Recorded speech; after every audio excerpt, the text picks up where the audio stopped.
ായിരുന്നു, കത്തോലിക്കരായിട്ടുള്ളവരുണ്ടായിരുന്നു. പക്ഷെ അവരെല്ലാവരും ഇന്ന് ആ മതഭക്തിയെല്ലാം വിട്ട്, പാപമോചനം നൽകി തരുവാൻ കഴിയാത്ത പിതൃ പാരമ്പര്യങ്ങളെ വിട്ട് യേശുക്രിസ്തുവിനെ ഏകരക്ഷകനെയും കർത്താവും ദൈവവുമായിട്ട് അംഗീകരിച്ച് അവനെ മാത്രമേ ആരാധിക്കാവൂ എന്നുള്ള നിയമത്തിലേക്ക് വരികയും യേശുക്രിസ്തുവിനോട് കൂടെ ക്രൂശിൽ പാപസമ്മതമായിട്ട് മരിച്ച് അവർ യേശുക്രിസ്തുവിനുള്ള ദൈവത്തിന്റെ ശക്തി പരിശുദ്ധാത്മാവിനെ പ്രാപിച്ചത് വഴി അവർ പാപികളും ദോഷികളും എന്നുള്ള അവരുടെ പൂർവ്വ പിതാക്കന്മാരുടെ കാലം മുതലുള്ള, അല്ലെങ്കിൽ അവരുടെ അപ്പനും വല്യപ്പനും അവരുടെ അപ്പനും അവരുടെ പള്ളിയിലെ പുരോഹിതന്മാരും എല്ലാം നിരന്തരം പറഞ്ഞുകൊണ്ടിരുന്ന ഞങ്ങൾ പാപികളും ദോഷികളുമാണ്, കുഞ്ഞുങ്ങളെ ഞങ്ങൾക്ക് വേണ്ടി പ്രാർത്ഥിക്കണം എന്നുള്ള ആ പോഷത്വകരമായിരിക്കുന്ന പ്രാർത്ഥന അവസാനിപ്പിച്ച് ഞങ്ങൾ ദൈവത്തിന്റെ മക്കളും വിശുദ്ധരുമാണെന്ന് മാത്രമല്ല, ഇന്ന് മരിക്കുകയോ യേശുക്രിസ്തു മടങ്ങി വരികയോ ചെയ്തു കഴിഞ്ഞാൽ വിശുദ്ധന്മാർക്കായിട്ട് ഒരുക്കിയിരിക്കുന്ന സ്വർഗരാജ്യത്തിന് അവകാശികളാണെന്നുള്ള പൂർണ്ണ പ്രാഗൽഭ്യത്തോടെ നിൽക്കുന്നത് വഴി അവർക്ക് മരണത്തെ ഭയമില്ല. ഇവർ പലരും കള്ളുകുടിയന്മാരായിരുന്നു പ്രിയപ്പെട്ടവരെ, പക്ഷെ ഇപ്പൊ കള്ളിനെ വേണ്ട. ഇവർ പലരും വഴക്കാളികളായിരുന്നു, ഇപ്പം വഴക്കുണ്ടാക്കുന്നില്ല. ഇവർ യേശുക്രിസ്തുവിനെ മാത്രമേ ആരാധിക്കാവെന്നുള്ള ദൈവപ്രമാണം വിട്ട് മരിച്ചവരുടെ കല്ലറയിൽ കുമ്പിട്ടവരും മരിച്ച മനുഷ്യരെ ദൈവം എന്നുള്ള അർത്ഥത്തിൽ പിതാവേ എന്ന് വിളിച്ചുകൊണ്ട് ഇവരെല്ലാവരും ദൈവത്തിന്റെ മുമ്പിൽ കുറ്റക്കാരായിട്ട് ജീവിച്ചവരായിരുന്നു. എങ്കിലും ഇന്ന് യേശുക്രിസ്തുവിന്റെ രക്ഷയിലേക്ക് കടന്നു വന്ന് യേശുക്രിസ്തുവിനെ അല്ലാതെ ഒരാളെ പോലും ആരാധിപ്പാൻ പാടില്ലെന്നുള്ള ദൈവ പ്രമാണത്തിലേക്ക് വരികയും ദൈവത്തിന്റെ ആത്മാവിൽ സന്തോഷിക്കുന്നവരുമാണ്. ഞങ്ങൾക്ക് ഭൂമിയിൽ കഷ്ടമുണ്ട്, ഞങ്ങളെപ്പോലുള്ളവരെ നിങ്ങൾക്ക് എന്താണ് പരിഹാസവുമാണ്, അതൊക്കെ ശരിയാണ്. പക്ഷെ ഞങ്ങൾക്കൊരു ആനന്ദമുണ്ട്. നിങ്ങളുടെ സമ്പത്ത് കൊണ്ടോ നിങ്ങളുടെ പ്രൗഢി കൊണ്ടോ നിങ്ങളുടേതായിരിക്കുന്ന ഉന്നത ഭാവങ്ങൾക്കോ ഒന്നും കിട്ടാത്ത അസാധാരണമായിരിക്കുന്ന ഒരു സന്തോഷവും ധൈര്യവും പ്രത്യാശയും ഞങ്ങളുടെ ജീവിതത്തിലുണ്ട്. ആ പ്രത്യാശയും ധൈര്യവും സന്തോഷവും, അതായത് ഇന്ന് ജീവിച്ചിരിക്കുമ്പോഴും നാളെ മരിക്കുമ്പോഴും മരിച്ചതിന് ശേഷവും ഞങ്ങളുടെ കൂടെയുണ്ട്. ദാവീദ് പണ്ട് പറഞ്ഞു, നന്മയും കരുണയും എന്റെ ആയുഷ്കാലമൊക്കെയും എന്നെ പിന്തുടരും. അത് കാറിൽ ലോറിയൊന്നല്ല, ഹൃദയത്തിലെ സന്തോഷമാണ്, ഹൃദയത്തിലെ ധൈര്യമാണ് പ്രിയപ്പെട്ടവരെ, ദൈവത്തിൽ നിന്നുള്ള നന്മ. അതുകൊണ്ട് പുതിയ നിയമത്തിലേക്ക് വന്നപ്പോൾ പറഞ്ഞു, സ്വർഗത്തിലെ സകല ആത്മീയ അനുഗ്രഹങ്ങളാലും ഞങ്ങളെ യേശുക്രിസ്തു മുഖാന്തരം ദൈവം അനുഗ്രഹിച്ചു. ആവട്ടെ, അധികം നീട്ടുന്നില്ല. വീണ്ടും നിങ്ങളോട് വളരെ വേദനയോട്, അല്ലയോ പ്രിയപ്പെട്ട ദേശനിവാസികളെ, ക്രിസ്തീയ മതവിശ്വാസികളായിട്ടുള്ളവരെ, വളരെ ഹൃദയവേദനയോടുകൂടി ഞങ്ങൾ നിങ്ങളോട് വീണ്ടും ഒരിക്കൽ കൂടെ ചോദിക്കുന്നു. യേശുക്രിസ്തുവാണ് ചോദിക്കുന്നത്, ഞങ്ങളല്ല. ഇന്ന് നീ മരിക്കുകയാണെങ്കിൽ നിന്റെ നിത്യത എവിടെയാണ്?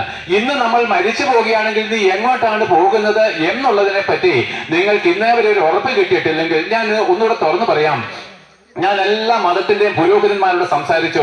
ഒരിക്കൽ ഞാൻ മലപ്പുറത്ത് പ്രസംഗിക്കുമ്പോൾ ഒരു മുസ്ലിം ഒരു പണ്ഡിതൻ വന്നിട്ട് എന്നോട് പറഞ്ഞു, അവരാണ് സത്യം, അവര് മാത്രമാണ് സത്യം എന്നൊക്കെ എന്നോട് പറഞ്ഞു. അതിന്റെ ഇടയ്ക്ക് കുറച്ച് സംഭാഷണങ്ങൾ ഞാൻ ഇതെല്ലാം വിട്ടുകളയുന്നു. അപ്പോൾ ഞാൻ ചോദിച്ചു, ആട്ടെ പാപമോചനം കിട്ടിയോ ചോദിച്ചപ്പം ഈ മുസ്ലിം പണ്ഡിതൻ എന്നോട് പറയാ, പാപമോചനം ആർക്ക് കിട്ടാനാ? അതങ്ങ് ചത്തങ്ങ് ചെയ്തു കഴിഞ്ഞാൽ ചിലപ്പോൾ കിട്ടിയേക്കുമെന്ന് പറഞ്ഞു. ഹിന്ദു പുരോഹിതന്മാരോട് ചോദിച്ചു, അവര് പറഞ്ഞു മരിച്ചാൽ എങ്ങോട്ടാണ് പോകുന്നതെന്ന് അറിയത്തില്ല. അല്ല വേണ്ട, ഞാൻ തെളിച്ച് പറയാം. പള്ളിയിലച്ചന്മാരോടും ചോദിച്ചു, അവര് പറഞ്ഞു, കുഞ്ഞെ ദൈവമാരെന്ന് എനിക്കറിയത്തില്ല, മരിച്ചാൽ എങ്ങോട്ടാ പോകുന്നതെന്ന് പറയത്തില്ല. ഇതെല്ലാം ഒരു മതപരമായിരിക്കുന്ന ചടങ്ങാണെന്ന്. പ്രിയപ്പെട്ടവരെ, വളരെ ഗൗരവത്തോടും അധികാരത്തോടും ദൈവം തന്നെ അഭിഷേകത്തോടും നിങ്ങളോടുള്ള ആർദ്രതയോടും നിങ്ങളോടുള്ള മഹാസ്നേഹവും കരുണാധിക്യത്തിൽ ഞങ്ങൾ പറയുന്നു. പ്രിയപ്പെട്ടവരെ, ക്രിസ്തീയ മതം ഉൾപ്പെടെ ഒരു മതത്തിലും ദൈവമില്ലെന്നും ഒരു മതത്തിലും നമുക്ക് പാപമോചനം നൽകി തരുവാൻ യാതൊന്നുമില്ലെന്നും വീണ്ടും ഞാൻ അധികാരത്തോടെ പറയുന്നു. അതായത് നോക്കുവിന് പാപമോചനം ഇല്ല എന്ന് പറഞ്ഞതിന്റെ കാര്യം എന്താണ്? ക്രിസ്തീയ മതം ഉൾപ്പെടെ ഒരു മതത്തിലും പാപമോചനം ഇല്ല എന്ന് പറഞ്ഞതിന്റെ കാര്യം എന്തെന്നറിയാമോ? വീണ്ടും പറയുന്നു, നിങ്ങൾ പാപികളും ദോഷികളുമാണ്, നിങ്ങളുടെ പിതാക്കന്മാര് പാപികളും ദോഷികളുമാണ്, നിങ്ങളുടെ പൂർവ്വ പിതാക്കന്മാരും പാപികളും ദോഷികളുമാണ്. പള്ളികളിൽ ചെന്നാൽ നമ്മുടെ പുരോഹിതന്മാരും നല്ല ചൊല്ലുകളും നല്ല പ്രസംഗങ്ങൾക്കും ശേഷം അവസാനം പറയും, കുഞ്ഞുങ്ങളെ ഞങ്ങളും പാപികളും ദോഷികളുമായിരിക്കാൻ ഞങ്ങൾക്ക് വേണ്ടി പ്രാർത്ഥിക്കണമേ. അപ്പോൾ നൂറ്റാണ്ടുകളായിട്ട് നമ്മൾ ചെയ്തു വരുന്ന ഈ മതഭക്തിക്ക്, ഈ പള്ളിഭക്തിക്ക് നിങ്ങൾക്ക് പാപമോചനം നൽകി തരുവാൻ കഴിഞ്ഞിട്ടില്ല എന്നുള്ള സത്യം നിങ്ങൾ അറിയണം. പ്രിയപ്പെട്ടവരെ, ഇത് വളരെ ഗൗരവമാണ്. പാപിയായിട്ടാണ് നീ മരിക്കുന്നതെങ്കിൽ നിന്റെ ആത്മീയ ശരീരം നിത്യ നരകാഗ്നിയിലേക്ക് എറിയപ്പെടാൻ പോവുകയാണ്. അത് ഇന്നാരെന്നില്ല, ദൈവത്തിന് മുഖപക്ഷമില്ല എന്ന് നിങ്ങൾ അറിയണം. ദൈവത്തിന് മോശയെന്നോ ഞാനെന്നോ പൗലോസെന്നോ മുഖപക്ഷമില്ല. അവന്റെ മുമ്പിൽ അവന്റെ നിയമങ്ങളെ അനുസരിച്ച് ഭക്തിയോടെ പാപമോചനം നേടി അതിൽ തന്നെ നിലനിന്ന് മരിച്ചു കഴിഞ്ഞാൽ നിത്യജീവനും, അല്ല നമ്മൾ സ്വയമായിരിക്കുന്ന നമ്മൾ ഈ മതഭക്തി ജീവിച്ചു കഴിഞ്ഞാൽ നരകാഗ്നി മാത്രമേ ഉള്ളൂ. ആകിയാൽ ഇതിന്റെ രണ്ടിന്റെയും ഇടയ്ക്കുള്ള ചില സമയങ്ങളാണ് പ്രിയപ്പെട്ടവരെ ഞങ്ങൾ ആർദ്രതയോട് പറയുന്നു, നമ്മൾ ജനിച്ചത് പാപികളായിട്ടാണ്. ജനിച്ചത് പാപികൾ ആയതുകൊണ്ടാണ് നമ്മൾ പാപം ചെയ്യുന്നത്. നിങ്ങളോട് വീണ്ടും പറയുന്നു പ്രിയപ്പെട്ടവരെ, നമ്മുടെ വീട്ടിൽ ഒരു പട്ടി കുരയ്ക്കുന്നതിന്റെ കാര്യം എന്താണ്? ഇവിടെ കേട്ടല്ലോ കള്ളു കുടിക്കല്ല എന്നൊക്കെ ഇവര് പറഞ്ഞല്ലോ. പ്രിയപ്പെട്ടവരെ, ഒരു മനുഷ്യൻ കള്ളു കുടിക്കരുതെന്ന് പറയാൻ ഞങ്ങൾക്ക് ധൈര്യമൊന്നുമില്ല. കാരണം കള്ളു കുടിയാൻ അറിയാം, ഞങ്ങളെക്കാൾ ഉപരി അറിയാം കള്ളു കുടിക്കരുത്. ഇവിടെ ആരും കള്ളു കുടിക്കുന്നവരുണ്ടെന്ന് എനിക്ക് തോന്നുന്നില്ല. പക്ഷേ പാപം ചെയ്യുന്ന മനുഷ്യരാണ് നമ്മളെല്ലാവരും പാപം ചെയ്തത് തെറ്റാണെന്ന് നമുക്കറിയാം. പക്ഷെ നമ്മൾ വീണ്ടും വീണ്ടും നമ്മൾ അറിയാതെ ചെയ്തതിന്റെ കാര്യം ഞാൻ നിങ്ങളോട് പറയാം, ശ്രദ്ധ വെച്ച് കേൾക്കണമേ. ഈ പ്രസംഗത്തിന് ഒരു കുഴപ്പമുണ്ട്, ഭയങ്കരമായിരിക്കുന്ന ഒരു കുഴപ്പമുണ്ട്. എന്താണെന്നറിയാമോ പ്രിയപ്പെട്ടവരെ? നമ്മളെല്ലാവരും മരിക്കുമല്ലോ, മരിക്കാത്തവരാരും ഇവിടെ ഇല്ലല്ലോ. പക്ഷെ മരിച്ചതിന് ശേഷം വിജയഗോപാൽ പ്രസംഗിക്കുന്ന ഈ പ്രസംഗത്തിന് യേശുക്രിസ്തുവിന്റെ സിംഹാസനത്തിന്റെ മുമ്പിൽ നിങ്ങൾ കണക്ക് കൊടുക്കുന്ന ദിവസമുണ്ടെങ്കിൽ പാപമോചനം എങ്ങനെയാണെന്ന് ഞാൻ വീണ്ടും പറയാം. പ്രിയപ്പെട്ടവരെ, നമ്മൾ പാപം ചെയ്യുന്നത് നമ്മുടെ സ്വന്തം ഇഷ്ടത്താലല്ല. നമ്മുടെ വീട്ടിൽ വളർത്തുന്ന ഒരു പട്ടി അത് ജനിക്കുമ്പോൾ തൊട്ടേ കുരയ്ക്കുകയാണ്. അതിന് യജമാനൻ അസാധാരണമായിട്ട് ഒരു നായ നമ്മുടെ വീട്ടിൽ കുരയ്ക്കുമ്പോഴേ അതിന്റെ യജമാനൻ കഴിഞ്ഞ ദിവസം പറഞ്ഞു, ഇതിന്റെ ശല്യം സഹിക്കാതെ ഒരു മടിയിട്ട് എന്റെ തലയ്ക്കൊരു അടി കൊടുത്തെന്ന് പറഞ്ഞു. അതിന് മനസ്സിലായി ഞാൻ ആവശ്യമില്ലാതെ കുറച്ചത് കൊണ്ടാണ് യജമാനന്റെ തല്ലുന്നത്. കുറച്ചു നേരം മിണ്ടാതിരുന്നു കേട്ടോ. പക്ഷെ ഇച്ചിരി കഴിഞ്ഞപ്പോൾ അതിന്റെ സ്വഭാവം എന്താണ്? കുരയ്ക്കുക എന്നുള്ളത്. പ്രിയപ്പെട്ടവർ, നമ്മുടെ അനുഭവം ഇത്രയേ ഉള്ളൂ. തെറ്റാണെന്ന് അറിയാം, തെറ്റ് ചെയ്യത്തില്ലെന്നുള്ള നിയമവും അറിയാം. പക്ഷെ നമ്മൾ അറിയാതെ വീണ്ടും പാപം ചെയ്യുന്നതിന്റെ അർത്ഥം പ്രിയപ്പെട്ടവരെ, നമ്മൾ വ്യാപരിക്കുന്ന പാപത്തിന്റെ ശക്തി. കാരണം ഒരു നായായിട്ട് ജനിച്ചത് കൊണ്ട് കുരയ്ക്കുന്നത് പോലെ നാം പാപിയായിട്ട് ജനിച്ചത് കൊണ്ട് പാപം ചെയ്യുന്നതേ ഉള്ളൂ. ആവട്ടെ, ഈ പാപം എവിടെ നിന്നാണ് വന്നത്? ഞാൻ ക്രിസ്തീയ മതവിശ്വാസികളോട് അനേകരോടും പറയുമ്പോൾ പറയും, അയ്യോ സ്നാനം ഏറ്റു കഴിഞ്ഞാൽ പിന്നെയും പാപം ചെയ്യത്തില്ലയോ, പിന്നെ നമ്മൾ തെറ്റ് ചെയ്താൽ എന്തോ ചെയ്യുമെന്നാണ് ചോദിക്കുന്നത്. പ്രിയപ്പെട്ട, അറിവില്ലായ്മയാണ് എന്റെ കാര്യം. ഞങ്ങൾ ഇതെല്ലാം എന്താണ് വളരെ അധികാരത്തോടെ പറയുന്നതിന്റെ കാര്യം നിങ്ങളുടെ ഹൃദയത്തിൽ അല്പം കുത്തുകൊള്ളണം. വെറുതെ അതും ഇതും പറഞ്ഞ് സമയം കളയാതെ ഞാൻ മുമ്പേ പറഞ്ഞതുപോലെ മരിച്ചതിന് ശേഷം നമ്മളെല്ലാം വീണ്ടും കണ്ടുമുട്ടുന്ന ഒരു ദിവസമുണ്ട്. ഇതേ രൂപത്തിൽ നമ്മൾ കല്ലറകളെ വിട്ട് എഴുന്നേറ്റ് വരുന്ന ഒരു ദിവസമുണ്ട്. ഇതേ രൂപത്തിൽ യേശുക്രിസ്തുവിന്റെ സിംഹാസനത്തിന് മുമ്പിൽ നിൽക്കുന്ന ഒരു ദിവസമുണ്ട്. അന്ന് നമ്മൾ ഈ ഭൂമിയിൽ പാപിയായിട്ടാണ് ജനിച്ചതെങ്കിൽ പ്രിയപ്പെട്ടവരെ, ഒരു കല്ലറയിൽ നമ്മൾ എന്താണ് കുന്തിരിക്കത്തിന്റെ ധൂപ പ്രാർത്ഥന ചെയ്താൽ നമ്മൾ പാപമോചനം കിട്ടത്തില്ല. അങ്ങനെയാണെങ്കിൽ യേശുക്രിസ്തു എന്തിനാ ക്രൂശിൽ മരിച്ചത്? അല്ല, ഞാൻ ചോദിക്കട്ടെ, ഞാനൊരു ഹിന്ദു അല്ലായിരുന്നുവോ? പ്രിയപ്പെട്ടവരെ, ഞങ്ങളുടെ മക്കളോ അനിദ്രമാരോ ഞങ്ങൾക്കുണ്ട് കർമ്മികളൊക്കെ. അവർ ചെയ്യുന്ന പിണ്ടാടിയന്ത്രം ചെറിയാൽ പമ്പയാട്ടിൽ കൊണ്ട് പിണ്ടാടിയന്ത്രം ചെയ്ത് സ്നാനമേറ്റാൽ ഞങ്ങളെന്ന് രക്ഷിക്കപ്പെടുമോ? ഇല്ല പ്രിയപ്പെട്ടവരെ, ഇതെല്ലാം വ്യർത്ഥമാണെന്ന് ഈ ശുശ്രൂഷ ചെയ്യുന്നവർ തന്നെ എന്നോട് നേരിട്ട് പറഞ്ഞിട്ടുണ്ട്. എങ്കിൽ അടുക്കും ചിട്ടയുമായിട്ട് 8-10 മിനിറ്റോ ഈ പ്രസംഗം കേൾക്കണം. വീണ്ടും വീണ്ടും നിങ്ങളെ ദൈവം സ്നേഹിക്കുന്നത് കൊണ്ട് ഈ ദേശത്ത് വന്ന് പ്രസംഗിക്കുകയാണ്. പ്രിയപ്പെട്ടവരെ, എന്റെയും നിങ്ങളുടെയും എല്ലാവരുടെയും അപ്പൻ ഒരാളാണ്. അപ്പൊ നിങ്ങൾ പറയാം, ശരിയാ, അത് ഉപദേശിച്ച് പറഞ്ഞ് ഞാൻ സമ്മതിച്ചു. കാരണം നമ്മുടെ എല്ലാവരുടെയും അപ്പൻ ആരാണ്? ദൈവമാണ്. അത് നമ്മൾ സമ്മതിച്ചു എന്ന് നിങ്ങൾ ഇപ്പൊ പറയാം. പക്ഷെ ദൈവമല്ല പ്രിയപ്പെട്ടവരെ, ദൈവമല്ല നമ്മുടെ അപ്പന്. ദൈവം നമ്മുടെ പിതാവായിട്ട് വന്നതുമില്ല. ഇപ്പോൾ ഞങ്ങളുടെ അവസ്ഥ വിടട്ടെ. പക്ഷെ പ്രിയപ്പെട്ടവരെ, നിങ്ങൾ പാപികളും ദോഷികളും എന്ന് പറയുമ്പോൾ അതിന്റെ അർത്ഥം എന്താണെന്ന് അറിയുമോ? നിങ്ങൾ ആദമിന്റെ മക്കളാണെന്നാണ്, ദൈവത്തിന്റെ മക്കളല്ല പ്രിയപ്പെട്ടവരെ. ഇത് കള്ള ഉപദേശമാണ്.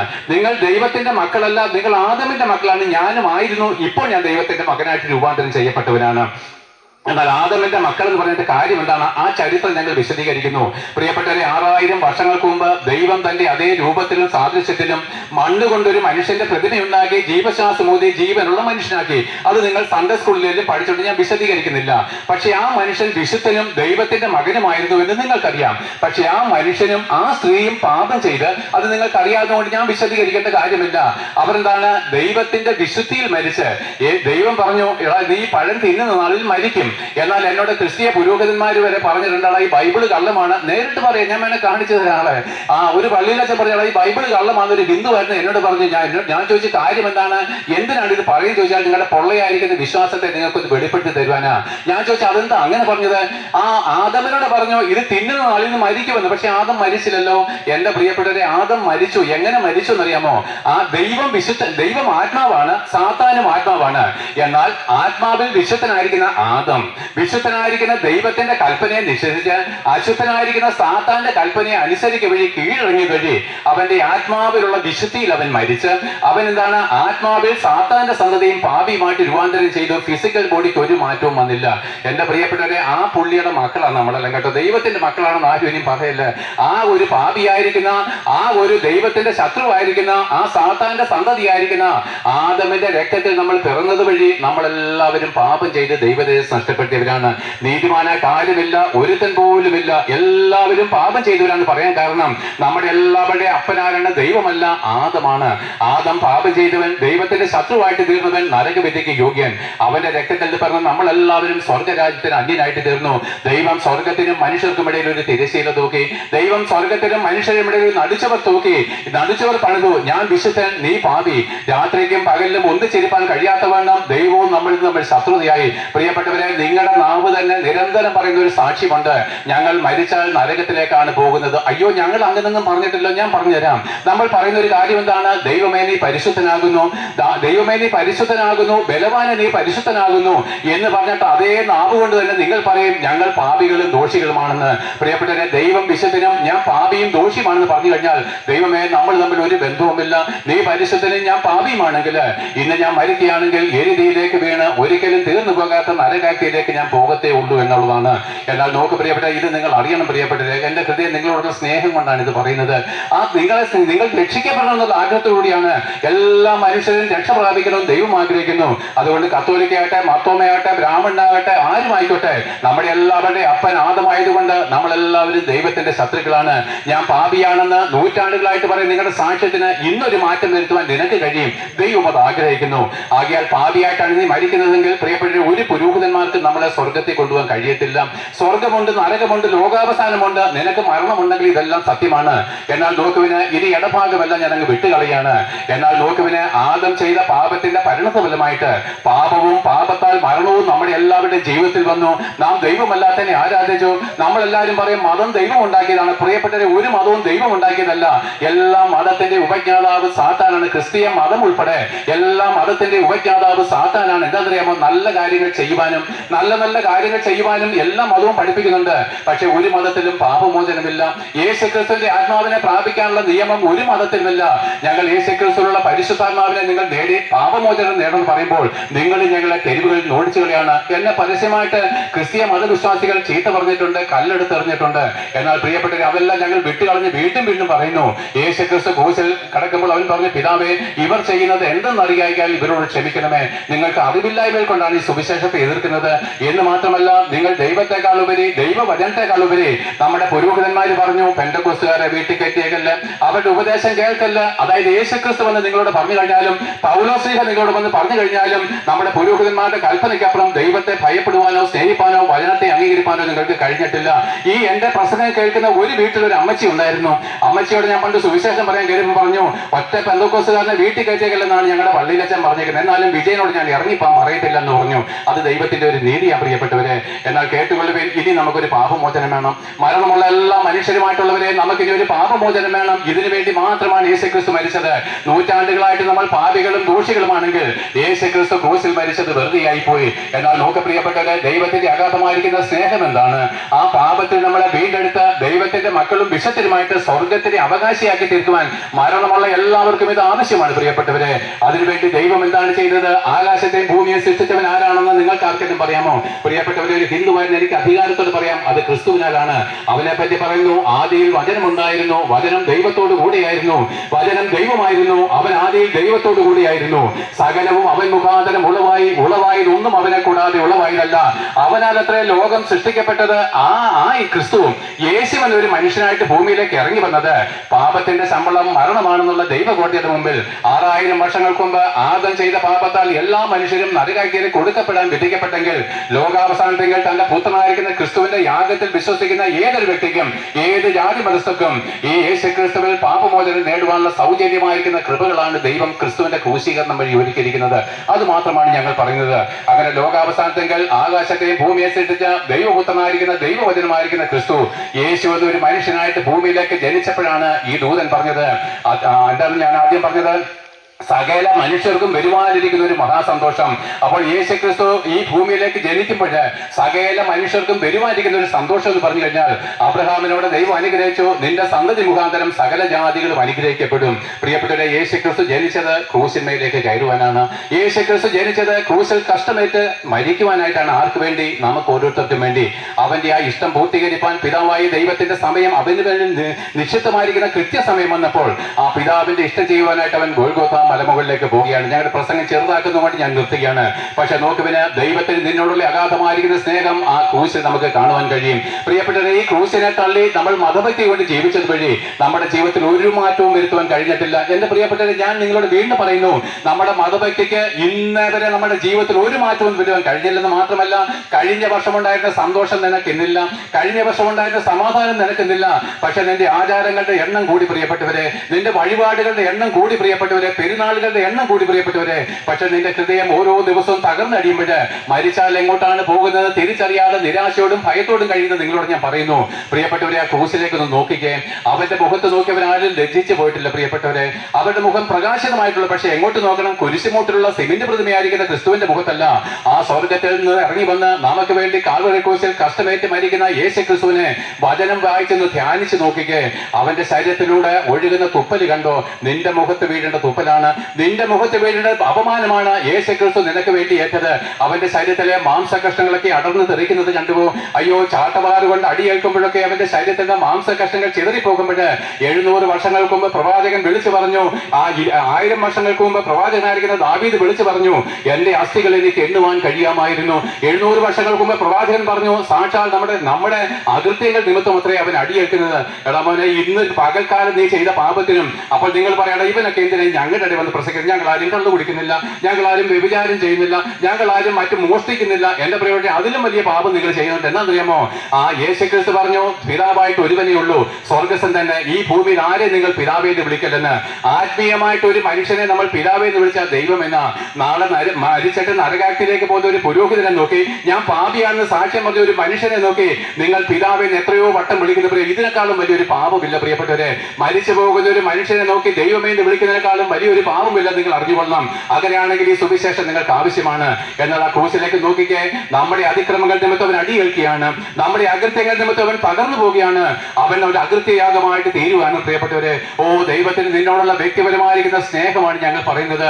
ഓ, എനിക്ക് പകരം യേശു ക്രിസ്തു, ആകാശത്തെയും ഭൂമിയെ സൃഷ്ടിച്ച ഈ ക്രിസ്തു ഇങ്ങനെ മരിക്കണമെങ്കിൽ ആ ദൈവത്തിന് എന്നോടുള്ള അഗാധമായിരിക്കുന്ന സ്നേഹം എന്താണ്? എന്നാൽ യേശു ക്രിസ്തു ക്രൂശിൽ മരിക്കുമ്പോൾ വലിയൊരു കാര്യം ക്രിസ്തീയ മതക്കാരായി നിങ്ങളോട് വ്യക്തമായിട്ട് ഞാൻ പറയുന്നു, ആ തിരശീല മുകൾ തൊട്ട് താഴെ വരെയും കീറപ്പെട്ടു. ആദം പാപം ചെയ്ത നാളിൽ ദൈവം തൂക്കിയ തിരശീല, ദൈവത്തിനും മനുഷ്യർക്കും ഇടയിലുണ്ടായിരുന്ന ശത്രുത്വമായിരിക്കുന്ന തിരശീല യേശു ക്രിസ്തുവിന്റെ ശരീരയാഗത്താൽ ഇതാ മുകൾ തൊട്ട് താഴെ വരെ കീറപ്പെട്ടത് വഴി ഏത് പാപിക്കും ദൈവത്തിന്റെ അടുക്കലേക്ക് നേരിട്ട് പ്രവേശിപ്പാൻ ജീവന്റെ പൊതുവഴി പുതിയ നിയമം ആരംഭിച്ചിരിക്കുന്നു. ഇത് യാഗമില്ല, കർമ്മമില്ല, ആചാരമില്ല, വഴിപാടുകളില്ല, നോയമ്പുകളില്ല. പ്രിയപ്പെട്ടവരെ, വിശ്വസിക്കുന്ന ഏവർക്കും അത് ദൈവത്തിന്റെ നീതിയാണ്. എന്നാൽ ആ തിരശീല കീറിയ കാര്യം നിങ്ങൾ പലരും അറിഞ്ഞിട്ടില്ല. ഇന്നും ഒരു തിരശീലയ്ക്ക് പുറകിലിരിക്കുന്നത് വഴി പാപമോചനം നിങ്ങൾക്ക് നേടിയിട്ടില്ല. ഇന്നും യേശുക്രിസ്തു മരിച്ചുവെന്ന് ഹൃദയം കൊണ്ട് അംഗീകരിപ്പാൻ നിങ്ങൾക്ക് കഴിഞ്ഞിട്ടില്ല. എന്നാൽ യേശുക്രിസ്തു മരിച്ചത് വഴി, യാഗം നിർത്തലാക്കിയത് വഴി പൗരോഹിത്യം നീങ്ങിപ്പോയി. എന്റെ പ്രിയപ്പെട്ടവരെ, മുസ്ലിം കോട്ടയുടെ നടുവിൽ നിന്നും ഹിന്ദുക്കളുടെ മധ്യത്തിൽ നിന്നും ഞാൻ ഇത് തന്നെ പ്രസംഗിക്കുന്നു, പൗരോഹിത്യം സമ്പൂർണ്ണമായിട്ട് നീക്കപ്പെട്ടതാണ്.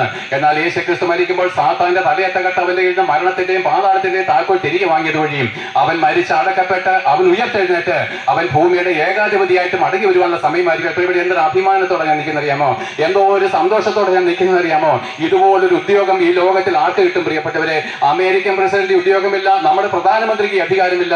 അതേപോലെ അതുപോലെ അഭിമാനത്തോട് പ്രസംഗിക്കുന്നു, ആ യേശു ക്രിസ്തു ഇന്നാണ് മടങ്ങി വരുന്നതെങ്കിൽ, ഇന്നാണ് നീ ഭൂമിയിൽ വെച്ച് മരിക്കുന്നതെങ്കിൽ, ആ വിശുദ്ധനായിരിക്കുന്നവന്റെ മുമ്പിൽ നിൽപ്പാൻ നീ യോഗ്യത നേടേണ്ടതിന് അവൻ സകല ജാതി മതസ്ഥരോടും വിശേഷാൽ ക്രിസ്തീയ മതവിശ്വാസികളോടും ക്രിസ്തീയ മത പുരോഹിതന്മാരും ഉൾപ്പെടെ സകല ജാതികളോടും ദൈവം കൽപ്പിക്കുന്നു, മാനസാന്തരപ്പെട്ടോണം എന്ന് വെച്ച് കഴിഞ്ഞാൽ കള്ളു കുടിക്കാത്തവൻ മാനസാന്തരപ്പെടുന്നതിനായില്ലയോ പ്രിയപ്പെട്ടവരെ? മാനസാന്തരം എന്ന് പറഞ്ഞാൽ അതല്ല അർത്ഥം.